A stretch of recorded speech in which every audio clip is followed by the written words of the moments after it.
નમસ્કાર મિત્રો, સ્વાગત છે તમારું આપણી આ યુટ્યુબ ચેનલમાં જેનું નામ છે ગુજરાતી જીકેની જમાવટ।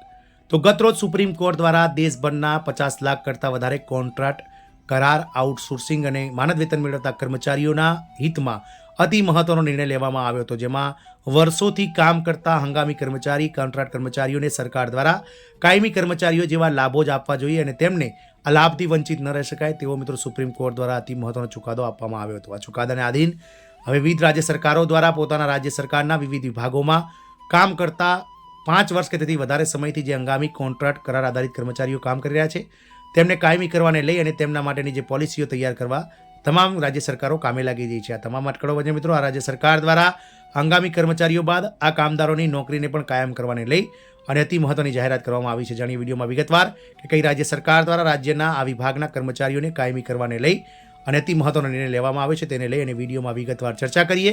તો વિડીયોના અંત સુધી આપ બન્યા રહો અને જો ચેનલમાં તમે નવા હોવ તો અમારી ચેનલને તમે લાઇક શેર સબસ્ક્રાઇબ કરી બાજુમાં રહેલું બેલ આઇકોન દબાવી દો, જેથી કરીને ચેનલ પર મૂકવામાં આવતા વિવિધ ભરતીઓના નોટિફિકેશન, વિવિધ ભરતીઓના પરિણામ, જીકેના વિડીયોઝ તેમજ સરકારી કર્મચારી પેન્શનર્સ અને યોજનાઓને લગતા પરિપત્રો તમને અમારા ચેનલના માધ્યમથી ઉપલબ્ધ થઈ જાય।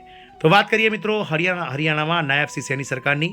તો હરિયાણામાં જે રીતે મિત્રો ભાજપ સરકાર જે છે તે ઐતિહાસિક જીત મેળવી અને હમણાં જ નાયબ શ્રી સૈની ફરીથી મુખ્યમંત્રી બન્યા છે, ત્યારે હરિયાણામાં સૈની સરકારની નવી રચનાની બાદ મોટી જાહેરાત સરકાર દ્વારા કરવામાં આવી છે, જેમાં હંગામી કર્મચારીઓ બાદ આ કામદારોની નોકરીઓ પણ કાયમી કરવાને લઈને સરકારે ચાલુ કર્યું છે। મિત્રો હરિયાણાથી મોટા સમાચાર સામે આવી રહ્યા છે। હરિયાણામાં 58 વર્ષ સુધી કામચલાઉ કર્મચારીઓની કાયમી નોકરી સુનિશ્ચિત કર્યા પછી સરકારે હવે નિવૃત્તિની ઉંમર સુધી ટેકનિકલ કોલેજોમાં પોસ્ટ કરાયેલા અને એક્સટેન્શન અને ગેસ્ટ લેક્ચરર અને ગેસ્ટ ફેકલ્ટીના નોકરીઓને સુરક્ષિત કરવાને લઈને મિત્રો અતિ મહત્વની વાત કરી છે। મિત્રો અલગ અલગ જે યુનિવર્સિટીઓ અલગ અલગ ટેકનિકલ કોલેજોમાં જે મિત્રો એક્સટેન્શન પર ગયેલા અને ગેસ્ટ લેક્ચરર તરીકે કામ કરતા તમામ ફેકલ્ટીઝને મિત્રો જે છે તે નોકરીની સુરક્ષા આપવાને લઈને નાયબ સૈની સરકારે અતિ મહત્વની જાહેરાત કરી છે।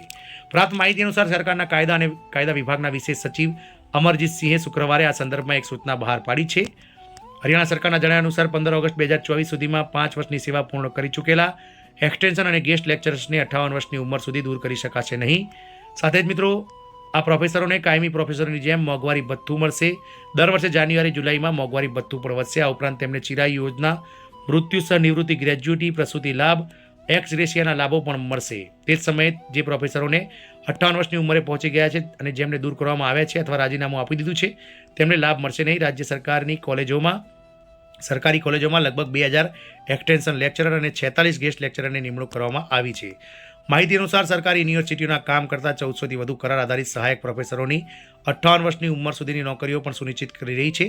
આ અંગે સરકાર વિચારણા કરી રહી છે। આમ હરિયાણામાં મિત્રો ગેસ્ટ લેક્ચરરો કે જેઓની સંખ્યા બળ હાલમાં મિત્રો 250થી વધારે છે તેમની નોકરીઓ પણ 58 વર્ષ સુધી કાયમી કરવાને લઈ અને તેમને ગ્રેજ્યુટી સાથે જ મિત્રો પીએફ અને જે અલગ અલગ ડેથ જે લાભ છે તેઓ લાભ આપવાની વાત કરી છે। મિત્રો જય હિન્દ, અસ્તુ।